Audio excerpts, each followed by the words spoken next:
Before we start, I want to add a blessing to God and a reading of His Word. Let's take a look.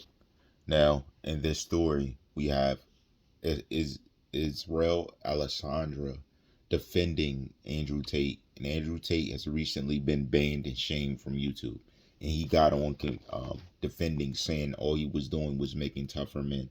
He's saying men are getting softer. But let's read what God thinks about his whole style bending thing. Remember, he's the style bender. All right. First Chronicles chapter 22, verse 15.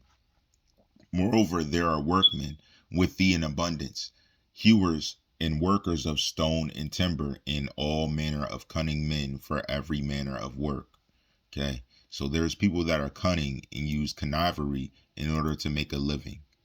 It's letting you know that. Matthew chapter 10, verse 1.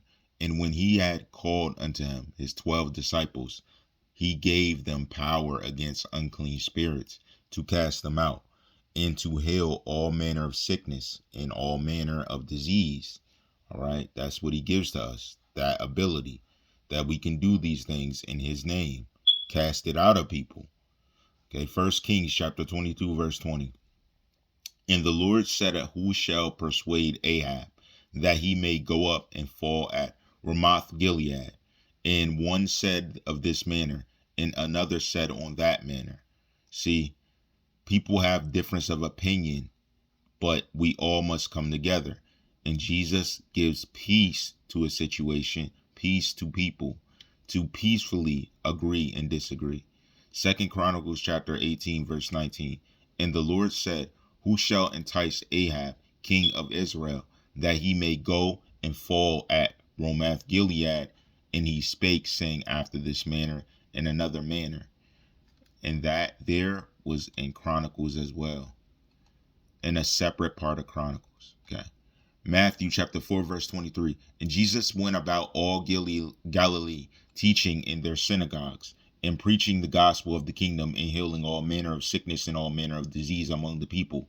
First Samuel chapter 17, verse 30. And he turned from him toward another, and spake after the same manner, and the people answered him again after the former manner.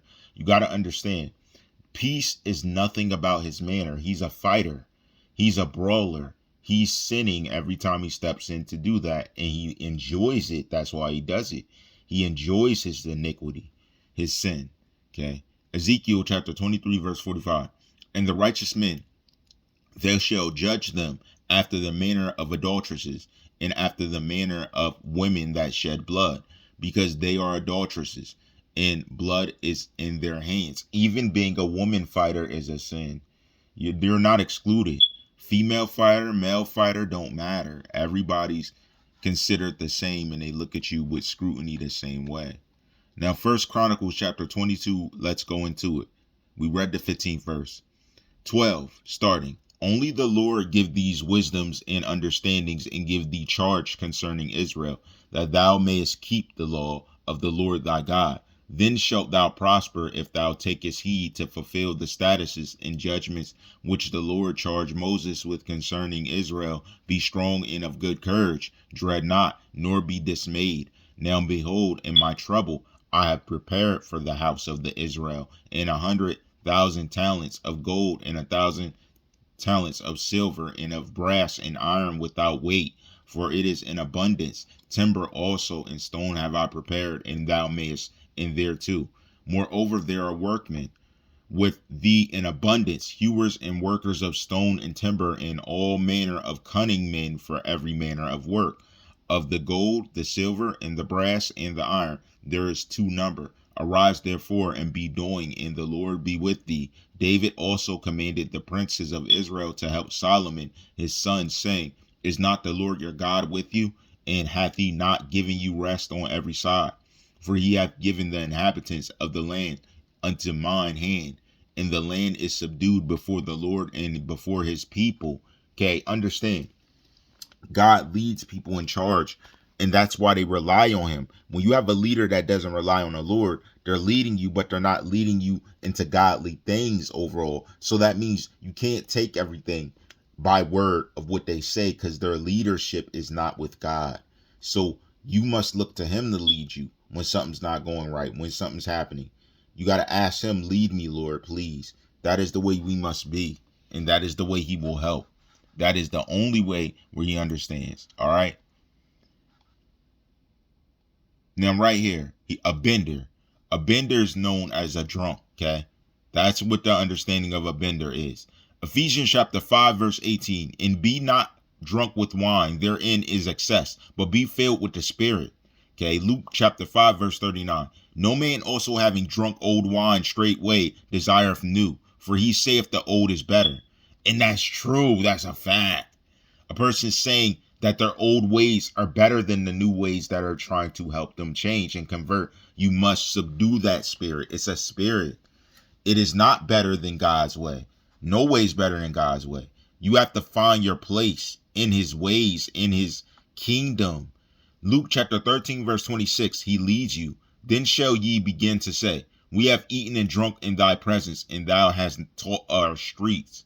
Okay. God, how many guys want to know about the streets, want to know about what's going on back? Yo. But don't want to know anything about God. Deuteronomy chapter 29, verse 6. Ye have not eaten bread, neither have ye drunk wine or strong drink, that ye might know that I am the Lord your God. There's no stupor that occurred to you to not know he's God.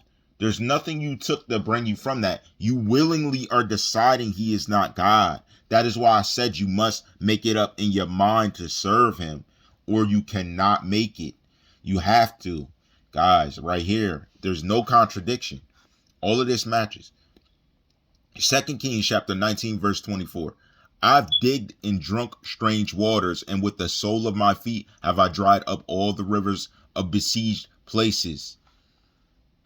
That's where we're headed next. And this is 2 Kings chapter 19, verse 24. Starting at the 21st verse. This is the word that the Lord has spoken concerning him. The virgin, the daughter of Zion, hath despised thee, and laughed thee to scorn. The daughter of Jerusalem hath shaken her head at thee. Whom hast thou reproached and blasphemed? And against whom hast thou exalted thy voice, and lifted up thine eyes on high? Even against the Holy One of Israel, by thy messengers thou hast reproached the Lord, and hast said, with the multitude of my chariots I am come up to the height of the mountains, to the sides of Lebanon, and will cut down the tall cedar trees thereof, and the choice fir trees thereof, and I will enter into lodgings of this borders, and into the forest of his Carmel. I've digged and drunk strange waters, and with the sole of my feet have I dried up all the rivers of besieged places.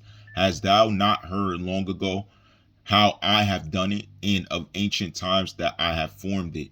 Now have I brought it to pass that thou shouldest be to lay waste fenced cities into ruinous heaps.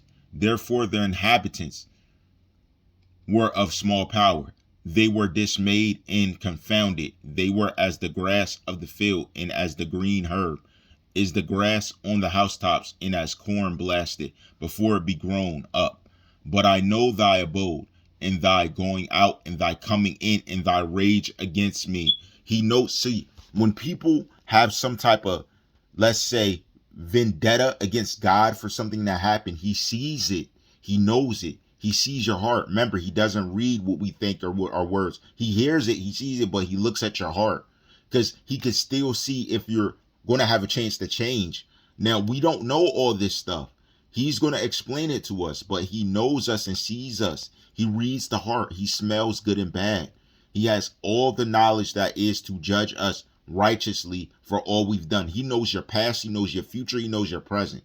He knows if you're going to change. He knows if you're going to turn down. He knows all these things. So you can't trick God. And so many people are trying to trick God. And if you compare it, he's trying to stand up and say Andrew Tate's making a man a man. If a man does not have God, he is not a man. A man is not a man without the God, the true and living God that is yet to come and was. Come on now. How is a man going to overpower a God?